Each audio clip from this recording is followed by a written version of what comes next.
السلام علیکم ورحمۃ اللہ۔ دفتر میں کام کرتے ہوئے ایک صاحب کا موبائل چوری ہو گیا۔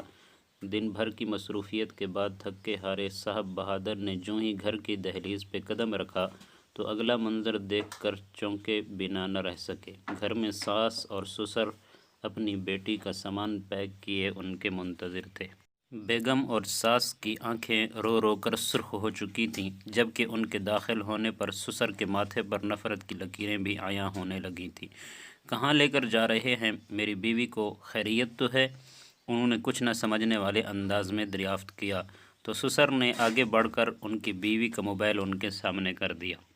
میں تمہیں 3 طلاق دیتا ہوں، بیوی کو ان کے نمبر سے میسج آیا تھا۔ میسج دیکھ کر صاحب نے ایک ٹھنڈی آہ بھری اور بتایا کہ ان کا موبائل تو صبح سے چوری ہو گیا تھا۔ انہوں نے اپنی جیبیں الٹ کر سب کو یقین دلایا تو ان کی بیگم اپنی ماں سے لپٹ کر رونے لگی اور سسر نے اپنی ٹانگیں بیٹھے بیٹھے دراز کر لیں۔ لیکن چور نے میری بیوی کو طلاق کا میسج کیوں کیا؟ الجھن کے مارے انہوں نے اپنا نمبر ڈائل کیا تو چور نے فون اٹھایا۔ صاحب چھوٹتے ہی پھٹ پڑے، کمینے انسان، فون چرایا سو چرایا، میری بیوی کو طلاق دینے کا حق تمہیں کس نے دیا ہے؟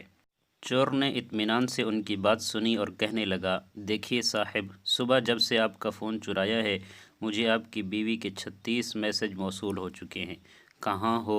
کیا کر رہے ہو؟ کب آؤ گے؟ آتے ہوئے یہ لے آنا، اور ہاں یہ بھی جلدی آنا، دیکھو فلاں چیز ختم ہو گئی ہے، میں پاگل ہو گیا تھا تب میں نے طلاق بھیج دی اور میری جان چھوٹی۔